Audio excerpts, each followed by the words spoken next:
Hi guys, हम थे issue specific policy में। और इशू स्पेसिफिक पॉलिसी में हम सिस्टम एडमिनिस्ट्रेशन पॉलिसी पढ़ रहे थे। और सिस्टम एडमिनिस्ट्रेशन पॉलिसी में हम एप्लीकेशन मॉनिटरिंग पढ़ चुके थे। एप्लीकेशन मॉनिटरिंग पॉलिसी के बारे में कि किस तरह से सिस्टम स्पेसिफिक पॉलिसी हम बनाएंगे एप्लीकेशन मॉनिटरिंग में। फिर इंट्रूजन डिटेक्शन मॉनिटरिंग हमने कर लिया था कि किस तरह से हम इशू स्पेसिफिक पॉलिसी बनाएंगे इंट्रूजन डिटेक्शन मॉनिटरिंग में। अब हम पढ़ेंगे फायरवॉल मॉनिटरिंग। फायरवॉल भी इंट्रूजन डिटेक्शन सिस्टम्स के साथ फायरवॉल की भी मॉनिटरिंग होनी चाहिए, कांस्टेंट मॉनिटरिंग होनी चाहिए, कोई ब्रीच नहीं होना चाहिए, 24/7 मॉनिटरिंग होनी चाहिए और ट्रेंड सिक्योरिटी एनालिस्ट से होनी चाहिए कि किस समय फायरवॉल का ब्रीच हो जाए कोई भरोसा नहीं। और अगर फायरवॉल का ब्रीच हो जाएगा, कुछ सेकंड्स के लिए हो जाएगा, कुछ मिनट के लिए हो जाएगा, सारा सिस्टम डिलीट हो सकता है, हैकर्स कुछ भी कर सकता है। तो फायरवॉल की मॉनिटरिंग 24/7 होनी चाहिए और ट्रेंड सिक्योरिटी एनालिस्ट होना चाहिए। और बेसिकली सॉफ्टवेयर मॉनिटरिंग करेंगे, फायरवॉल लगी होगी, सॉफ्टवेयर हमें हेल्प करेंगे मॉनिटरिंग के लिए, पर फिर भी एक ट्रेंड सिक्योरिटी एनालिस्ट होना चाहिए जो अगर मान लिया इंट्रूजन डिटेक्शन हो रहा है, कोई आइडियाज़ कुछ दे रहा है, तो वो लेवल ऑफ सिक्योरिटी बढ़ा सकते हैं। अगर क्योंकि कई बार क्या होता है कि लेवल ऑफ सिक्योरिटी लोअर होती है, क्योंकि लेवल ऑफ सिक्योरिटी अगर हायर होगी तो मैसेज डिले हो जाएंगे उसको और मल्टीपल सिक्योरिटी कम होती है। तो अगर मान लीजिए सपोज इंट्रूजन डिटेक्शन सिस्टम अगर रेड अलार्म दे रहे हैं तो फायरवॉल मॉनिटरिंग बढ़ा दिया जाएगा। तो ट्रेंड सिक्योरिटी एनालिस्ट जो होगा वो होना चाहिए। और ये मॉनिटरिंग में जो है कुछ एक्टिविटीज़ हो सकती है। अब ये मॉनिटरिंग में होता क्या है, मॉनिटरिंग में क्या है कि पेनिट्रेशन डिटेक्शन हो सकता है कि अगर मान लीजिए सपोज कोई पेनिट्रेट कर गया तो पेनिट्रेशन डिटेक्शन होना चाहिए कि भाई अनऑथराइज पर्सन पेनिट्रेट कैसे कर गया। अटैक डिटेक्शन होना चाहिए, अगर मान लीजिए सपोज कोई अटैक हो रहा है या अगर 50,000 एक सेकंड में 50,000 लॉगिन अटैम्प्ट्स होते हैं तो अटैक डिटेक्शन होना चाहिए, डिनाइल ऑफ सर्विस डिटेक्शन होना चाहिए। अगर मान लीजिए सपोज हमारे सर्वर की कैपेसिटी 1000 लोगों की एक सेकंड में और वहाँ अचानक जनरली क्या है 500 लोग उसमें लॉगिन करते हैं और मालूम पड़ा एक सेकंड में 1 लाख लोग लॉगिन करने लगे, तो डिनाइल ऑफ सर्विस डिटेक्शन होना चाहिए। क्योंकि फिर राइटफुल हो सकता है राइटफुल यूज़र्स नहीं हो, और राइटफुल यूज़र्स नहीं हो हैकर्स कोशिश कर रहे हो। जैसे मैंने पहले बताया कि डिनाइल ऑफ सर्विस अटैक में 3-वे हैंडशेक, जनरली 3-वे हैंडशेक होता है, वो हैंडशेक पूरा नहीं हो पाता है डिनाइल ऑफ सर्विस अटैक में, और इसकी वजह से सिस्टम पूरा क्लॉग हो जाता है। तो जो यूज़र्स हैं, मालूम पड़ा गूगल याहू के साथ हुआ था, याहू में डिनाइल ऑफ सर्विस अटैक हो गया, तो जो राइटफुल यूज़र्स हैं वो उसमें एक्सेस नहीं कर पा रहे थे क्योंकि एक पर्टिकुलर हैकर ने अपने सिस्टम के थ्रू उसमें थाउजेंड्स ऑफ रिक्वेस्ट भेजनी चालू की, लैक्स करोड़ ऑफ रिक्वेस्ट भेजनी चालू की, और वो उसकी वजह से वो सिस्टम क्लॉग्ड हो गया था। तो उसके अलावा वायरस डिटेक्शन होना चाहिए। उसके बाद अटैक का प्रेडिक्शन भी होना चाहिए कि भाई जो पैटर्न है वो उससे पता चल जाना चाहिए कि भाई ये अटैक हो सकता है। फिर पेनिट्रेशन ब्लॉकिंग का आपके पास होना चाहिए, अटैक ब्लॉकिंग होनी चाहिए, वायरस ब्लॉकिंग होनी चाहिए। अगर पेनिट्रेशन डिटेक्शन है तो पेनिट्रेशन ब्लॉकिंग भी होनी चाहिए, अटैक डिटेक्शन है तो अटैक की ब्लॉकिंग भी होनी चाहिए, वायरस डिटेक्शन है तो वायरस की ब्लॉकिंग भी होनी चाहिए। उसके बाद इंट्रूजन का रिस्पॉन्स होना चाहिए पर्टिकुलर। तो ये फायरवॉल मॉनिटरिंग में होगी। तो फायरवॉल मॉनिटरिंग क्या होगा कि 24/7 मॉनिटरिंग होगी, एक ट्रेंड सिक्योरिटी एनालिस्ट होगा, मॉनिटरिंग जो होगी उसमें पेनिट्रेशन डिटेक्शन होगा, फिर पेनिट्रेशन ब्लॉकिंग भी होनी चाहिए, अटैक डिटेक्शन होना चाहिए, अटैक ब्लॉकिंग होनी चाहिए, वायरस डिटेक्शन होना चाहिए, वायरस ब्लॉकिंग होनी चाहिए, डिनाइल ऑफ सर्विस अटैक का डिटेक्शन होना चाहिए, और उसके लिए अगर कोई इंट्रूजन हो रहा है उसके लिए रिस्पॉन्स होना चाहिए। ठीक है, इसके रिगार्डिंग जो भी पॉलिसी होंगी वो system specific policies firewall monitoring के लिए लगाई जाएंगी। तो ये सिस्टम एडमिनिस्ट्रेशन पॉलिसी में आती है। इसके बाद क्या होता है, नेटवर्क सिक्योरिटी मॉनिटरिंग। तो हमने एप्लीकेशन था हमारे सिस्टम में, क्या होगी, एक एप्लीकेशन होगा, एक नेटवर्क होगा, एक फायरवॉल लगी होगी और एक आईडीएस लगा होगा। तो ये सारी जो है इसके रिगार्डिंग सिस्टम एडमिनिस्ट्रेशन पॉलिसी हम बनाएंगे। तो नेटवर्क सिक्योरिटी मॉनिटरिंग में क्या होगा, सारे इंटरनल और एक्सटर्नल नेटवर्क की भी कॉन्स्टेंट मॉनिटरिंग होनी चाहिए, ये भी 24/7 होनी चाहिए, ये भी एक ट्रेंड सिक्योरिटी एनालिस्ट से होनी चाहिए। और जो ये मॉनिटरिंग है वो क्या करेगी, एक अनऑथराइज अटैक एक्सेस अटैम्प्ट्स को देखना पड़ेगा, ये मतलब फायरवॉल सिस्टम्स नेटवर्क्स में क्या है, पोर्ट स्कैनिंग करेगी, और फिर लैन के अंदर वो ये देखेगी सिस्टम इंट्रूजन कहीं अंदर से तो नहीं हो रहा है, विद इन लैन तो नहीं हो रहा है, कि नेटवर्क सिक्योरिटी मॉनिटरिंग में ये करना पड़ेगा। एक्सटर्नल मॉनिटरिंग उतना नहीं करेगी, लेकिन इंटरनल मॉनिटरिंग ज़्यादा करेगी, और एक्सटर्नल मॉनिटरिंग भी करेगी, लेकिन इंटरनल मॉनिटरिंग भी इंपॉर्टेंट है। अगर अंदर का बंदा ही ब्रीच करने की कोशिश कर रहा है तो नेटवर्क सिक्योरिटी मॉनिटरिंग होनी चाहिए और पावरफुल होनी चाहिए, और उसके लिए पॉलिसी होनी चाहिए। फिर उसके बाद सिस्टम इंट्रूजन देखेगा कहाँ से आ रहा है, नेटवर्क इंट्रूजन कहाँ से हो रहा है। अगर मान लिया अनऑथराइज्ड मॉडम से डायल इन हो रहा है या अनऑथराइज्ड मॉडम से डायल आउट हो रहा है, ये सारी चीज़ें देखनी पड़ेंगी। डिनाइल ऑफ सर्विस भी देखनी पड़ेगी, क्योंकि network security monitoring, firewall monitoring, दोनों में डिनाइल ऑफ सर्विस अटैक आपको देखना पड़ेगा। मतलब वैसे तो एक ही काम है, लेकिन क्लासिफाइड दोनों जगह होगा ही। और फिर इवेंट्स को कोरिलेट करके देखना पड़ेगा कि इंटरनल नेटवर्क और एक्सटर्नल नेटवर्क में क्या चीज़ें हो रही हैं। तो ये सिस्टम एडमिनिस्ट्रेशन पॉलिसी में आएगा। इसके बाद आएगी यूसेज पॉलिसी। तो यूसेज पॉलिसी में क्या है, चीज़ों के यूसेज आपको देखना पड़ेगा। अब यूसेज पॉलिसी में सिस्टम स्पेसिफिक पॉलिसी बनाई जाएगी यूसेज के लिए। तो अब क्या होगी, पर्सनल यूज़ ऑफ इंफॉर्मेशन के लिए पॉलिसी बनाई जा सकती है। तो पर्सनल यूज़ मतलब अलाउ किया जा सकता है, नहीं किया जा सकता, लिमिटेड बेसिस में अलाउ किया जा सकता है और नहीं भी किया जा सकता है। तो ये देखना पड़ेगा ये कंपनी के बिजनेस से इंटरफेयर तो नहीं कर रहा है, कंपनी को कोई लाइबिलिटी या डैमेज के लिए एक्सपोज तो नहीं कर रहा है। मालूम पड़ा आप ऐसी साइट में जा रहे हैं कोई जो गवर्नमेंट ने बैन कर रखी है। अगर मान लीजिए सपोज पर्टिकुलरली कई कंट्रीज़ में क्या होता है कि कोई पर्टिकुलर रिलीजियस साइट वगैरह वो बैन होती है। मालूम पड़ा पर्टिकुलरली जो जैसे पाकिस्तान में कुछ साइट्स हैं, ब्लास्फेमिक साइट्स हैं, वो बैंड है। तो उसमें क्या है कि रिलीजन के बारे में नेगेटिव कंटेंट लिखा हुआ। अब आपके कंपनी के अंदर बैठकर बंदा उन साइट्स को देख रहा है, तो आपकी कंपनी में भी लाइबिलिटी आ सकती है। तो वो ये इसके लिए एक पॉलिसी बनानी पड़ेगी कि सिस्टम में बाहर की चीज़ें देखना अलाउड है कि नहीं अलाउड है। तो ये कंपनी के बिजनेस को इंटरफेयर कर सकता है और कंपनी को लाइबिलिटी या डैमेजेस लगा सकता है, और कंपनी की इंटेलेक्चुअल प्रॉपर्टी राइट्स को भी वायलेट कर सकता है या किसी लॉ को वायलेट कर सकता है। तो एम्प्लॉय को ये एडवाइस करना पड़ेगा कि कंपनी में इसके रिगार्डिंग क्या पॉलिसीज़ हैं, मतलब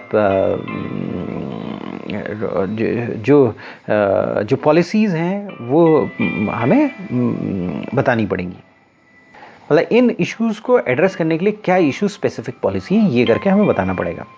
तो हम ये भी कह सकते हैं कि भाई अगर मान लिया सपोज कोई आपके पास डेटा है, उसको आपको ईमेल है, अगर मान लिया सपोज ईमेल आपको पर्टिकुलर पीरियड तक रखना पड़ेगा। हार्ड कॉपी आप किसी चीज़ को हार्ड कॉपी में रखना है कि नहीं रखना है, बैकअप कितना रखना है, गवर्नमेंट को, लॉ इन्फोर्समेंट एजेंसी को कोई चीज़ प्रोवाइड करनी है तो कितने पीरियड तक आपके पास होना चाहिए। जैसे फॉर एग्जांपल अकाउंट्स 8 ईयर्स तक होनी चाहिए, उसका डेटा 8 ईयर्स तक होना चाहिए। तो टैली में अगर कोई डेटा है तो कितने समय तक आपके पास रहना चाहिए। ये सारी चीज़ें यूसेज पॉलिसी में आएंगी।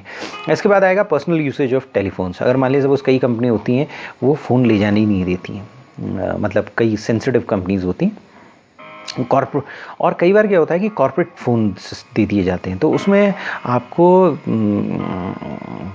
ये कई बार क्या होता है बोला जाता है कि आप पर्सनल यूज़ के लिए बिल्कुल यूज़ नहीं करेंगे, और कई बार क्या होता है कि आपसे बोला जाता है कि पर्सनल यूज़ आप एक परसेंटेज का यूज़ कर सकते हैं और अगर करेंगे तो उसका पैसा देना पड़ेगा। और या कई बार ऐसा होता है कि आप ऑफिस टाइमिंग के बाहर पर्सनल यूसेज कर सकते हैं। तो कई चीज़ें उस होती हैं जिसके अनुसार पॉलिसी बनाई जाती है। तो ये पॉलिसी ये ध्यान रख कर बनाई जाती है कि कॉर्पोरेट बिजनेस जो है उसको उसमें कोई अड़ंगा नहीं आए, तो इसके लिए यूसेज पॉलिसी बनाई जाएगी। फिर उसके बाद होता है फिजिकल सिक्योरिटी पॉलिसी। तो room access based on job function है। तो इसका मतलब ये है कि जो एम्प्लॉय जो जॉब फंक्शन होगा उसी को रूम का एक्सेस होना चाहिए और अदरवाइज रिस्ट्रिक्शन होनी चाहिए। फाइनेंस में कोई और नहीं आज जाना चाहिए, फाइनेंस वाला ही बंदा जाना चाहिए। दूसरी बात पोजीशन ऑफ कंप्यूटर मॉनिटर, तो ईज ड्रॉपिंग नहीं हो इसलिए कंप्यूटर मॉनिटर जो है वो विंडो के साथ ना लगे हों, या कई बहुत सेंसिटिव है तो अगर मान लीजिए सपोज डिपार्टमेंट है तो उसमें मॉनिटर्स ऐसे रखे हों कि अगर कोई कंपनी बंदा अंदर भी आए तो भी वो मॉनिटर के बैक साइड को देखे, फेस को ना देखे। उसके बाद बैचेस हो सकते हैं कंपनी प्रोमाइसेस में। तो कंपनी प्रोमाइसेस में बैचेस हो सकते हैं, उसमें पिक्चर आइडेंटिफिकेशन हो सकती है। और उसमें कई बार क्या होता है कि मोस्टली क्या होता है कि अच्छी कंपनी में आपको एक वो मिलता है, आपका एक्सेस कार्ड वगैरह मिलता है। तो उसमें आपका blood group, emergency contact number, ये सारी चीज़ें होती हैं। तो ये बैचेस के रिगार्डिंग भी कंपनी इशू स्पेसिफिक पॉलिसी हो सकती है। तो इशू स्पेसिफिक पॉलिसी आइडेंटिफिकेशन के अनुसार हो सकती है, बेसिकली एक्सेस राइट्स, आपको एक्सेस देना है, नए यूज़र को एक्सेस देना है, लॉगिन क्या मैसेज देगा, फील्ड लॉगिन होगा तो क्या होगा, एम्प्लॉय के का अकाउंट कब तक कितने समय तक रहेगा, उसकी क्या लाइफ पीरियड होगा। इसके बाद नेटवर्क पॉलिसी हो सकती है। नेटवर्क पॉलिसी में क्या हमने पढ़ा कि भाई एक्स्ट्रा नेट है उसके लिए क्या पॉलिसी है, सिस्टम के कम्युनिकेशन पोर्ट्स हैं उनके लिए क्या पॉलिसी है, इशू स्पेसिफिक पॉलिसी क्या है, अनऑथराइज्ड इंटरनेट एक्सेस है तो उसके लिए क्या पॉलिसी है, और वर्चुअल प्राइवेट नेटवर्क्स हैं तो उसके लिए क्या है पॉलिसी। ये बेसिकली नेटवर्क्स हैं। एक्स्ट्रा नेट एक नेटवर्क्स है, पोर्ट्स वगैरह नेटवर्क्स में यूज़ होते हैं। अगर इंटरनेट में जाएंगे तो वो एक नेटवर्क है पर्टिकुलर, तो ये वर्चुअल प्राइवेट नेटवर्क एक नेटवर्क है। तो ये नेटवर्क पॉलिसी से कैटेगराइज्ड है, और ये इशू स्पेसिफिक पॉलिसी इनके सबके रिगार्डिंग हमें बनानी पड़ेगी। फिर डेटा प्राइवेसी पॉलिसी बनानी पड़ेगी, कॉपीराइट, ईमेल के लिए, कस्टमर इंफॉर्मेशन शेयरिंग के लिए, डेटा बैकअप का इंक्रिप्शन, एक्स्ट्रानेट कनेक्शन का इंक्रिप्शन, और फिर डेटा किसको दिया जाए, ये सब डेटा प्राइवेसी पॉलिसी में किया जाएगा। फिर डेटा इंटीग्रिटी पॉलिसी आएगी कि डेटा को इंटीग्रिटी मेंटेन करनी है, तो वायरस सिग्नेचर अपडेट करना, सॉफ्टवेयर को टेस्ट करना, डिवीजन करना इन्वायरमेंट का, अगर मान लीजिए सपोज कोई सॉफ्टवेयर बन रहा है तो उसका डेवलपमेंट, टेस्ट, प्रोडक्शन, ये सारा डेटा इंटीग्रिटी पॉलिसी में आएगा। तो डेटा इंटीग्रिटी पॉलिसी में इसके अलावा जो है आपका वर्जन 0 सॉफ्टवेयर को आपको देखना पड़ेगा कि कहीं कोई बग्स हैं कि नहीं है, ऑफ साइट स्टोरेज बैकअप्स के बारे में देखना पड़ेगा, क्वार्टर एंड और ईयर एंड बैकअप्स के बारे में देखना पड़ेगा, और उसके बाद डिजास्टर रिकवरी के बारे में देखना पड़ेगा। डिजास्टर रिकवरी बहुत इंपॉर्टेंट है। उसके बाद सिस्टम एडमिनिस्ट्रेशन पॉलिसी है। मैंने बताया कि 4 बेसिकली सिस्टम एडमिनिस्ट्रेशन पॉलिसी हैं। सिस्टम को एडमिनिस्टर करने के लिए वो एप्लीकेशन को मॉनिटर करोगे, आईडीएस लगाओगे, फायरवॉल की मॉनिटरिंग करोगे, नेटवर्क सिक्योरिटी मॉनिटरिंग करोगे। इन सब के रिगार्डिंग आप इशू स्पेसिफिक पॉलिसी बनाओगे। तो जो मैंने बेसिकली समझाया है वो आपको इश्यूज़ समझाए हैं, और उस इश्यूज़ के अकॉर्डिंग पॉलिसीज़ बनेंगी। और फिर यूसेज पॉलिसी होगी, भाई मोबाइल फ़ोन कैसा यूसेज करना है, पर्सनल इन्फॉर्मेशन पर्सनल यूज़ होना चाहिए कि नहीं, वो इन्फॉर्मेशन सिस्टम का कितना होना चाहिए। कई कंपनी बड़ी लिबरल होती हैं, वो कहती है फेसबुक भी ओपन कर लो, कोई दिक्कत वाली बात नहीं। कई बार बीपीओ सीपीओ होता है नाइट को वहाँ पर, वैसे तो बीपीओ में बहुत ज़्यादा सिक्योरिटी होती है कभी, लेकिन कई बार होता है कि उन्होंने कहा जी फेसबुक यूज़ कर लो, जो छोटा बीपीओ है, समथिंग लाइक दैट। तो यूसेज पॉलिसी पर डिपेंडेंट करता है। फिर फिजिकल सिक्योरिटी पॉलिसी होती है कि एक्सेस जॉब फंक्शंस के अनुसार होना चाहिए, कंप्यूटर मॉनिटर्स कैसे रखने हैं आपको, बैजेस होनी चाहिए नहीं होनी चाहिए, बैजेस सिक्योरिटी के लिए, ताकि अंदर आ रहे हो तो पता होना चाहिए, गार्ड आपके बैजेस देख सके। बिल्कुल। तो ये थी issue specific policy. Issue specific policy के बाद हम पढ़ेंगे सिस्टम स्पेसिफिक पॉलिसी, जो कि सिस्टम के स्पेसिफिक पॉलिसी बनाएगी। तो हमने पहले ही बताया था कि पॉलिसी जो होती है वो हायर मैनेजमेंट बनाता है, और जहाँ पॉलिसी का नाम आ गया हायर मैनेजमेंट का नाम आ जाता है। और higher management generally programme policy उसे बनाना चाहिए, इशू स्पेसिफिक या सिस्टम स्पेसिफिक पॉलिसी उसे नहीं बनाना चाहिए, लेकिन ये डेलीगेट कर देना चाहिए। लेकिन इशू स्पेसिफिक पॉलिसीज़ भी वो बनाता है, सिस्टम स्पेसिफिक पॉलिसीज़ भी बनाता है। और अगर इनलाइटेंड मैनेजमेंट है, अगर ऐसा मैनेजमेंट है जैसे ह्यूज अमाउंट ऑफ नॉलेज है, तो वो पॉलिसी फ्रेमिंग में बहुत हेल्प करता है, और वो कई बार रेगुलेशंस भी बना देता है, प्रोसीजर्स रेगुलेशंस भी बना देता है। ये डिपेंड करता है कि ये ट्रेड ऑफ है किसी ऑर्गेनाइजेशन में कि आपका मैनेजमेंट कितना किस तरीके का है। लेकिन कई बार क्या होता है कि ऑब्वियसली ह्यूमन बीइंग में लिमिटेशंस है, ह्यूमन बीइंग ओमनीपोटेंट नहीं है, वो हर चीज़ नहीं जान सकता है, उसके पास गलतियां हो सकती हैं, नीचे की सिचुएशंस पल चेंज हो सकती हैं, इतना वो नहीं कर सकता है। तो उसके पास तो सोचने समझने की क्षमता एक ह्यूमन बीइंग के पास एक लिमिटेड होती है। तो हायर मैनेजमेंट में जो बंदा बैठा है उसके पास एक्सपीरियंस बहुत ज़्यादा होता है, तो वो बेसिकली प्रोग्राम पॉलिसी बनाता है, और जो इशू स्पेसिफिक और सिस्टम स्पेसिफिक पॉलिसी भी बना देता है। लेकिन मेन काम, ब्रॉड काम उसका प्रोग्राम पॉलिसी बनाना है। और फिर उसके बाद इश्यूज़, कोई इश्यूज़ के लिए जो ब्रॉडली एस्केलेटेड मेन इश्यूज़ आ रहे हैं उनके पास आएँ और वो पॉलिसी बनाए। हमने सारी इशू स्पेसिफिक पॉलिसी पढ़ी। क्यों पढ़ी? क्योंकि ये सारे इश्यूज़ हो सकते हैं जिन पर वो बना सकता है। जरूरी नहीं हो सब चीज़ों पर इशू स्पेसिफिक पॉलिसी बनाए।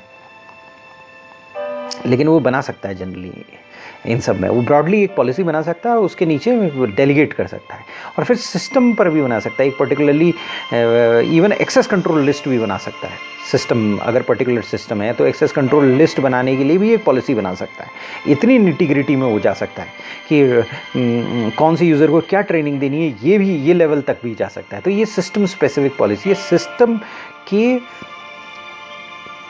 लेवल तक की है। जो प्रोग्राम पॉलिसी और इशू स्पेसिफिक पॉलिसी तो ब्रॉड पॉलिसीज़ होती हैं, मतलब एक ब्रॉड लेवल से इन पॉलिसीज़ को दिखती हैं और इसमें एंटायर ऑर्गेनाइजेशन होता है, लेकिन निटिग्रिटी तक नहीं जाती है। ये एक पर्टिकुलर सिस्टम को एड्रेस नहीं करती है, और ये एक सिस्टम को एड्रेस करती है सिस्टम स्पेसिफिक पॉलिसी, जो हम पढ़ेंगे अगले सेशन में।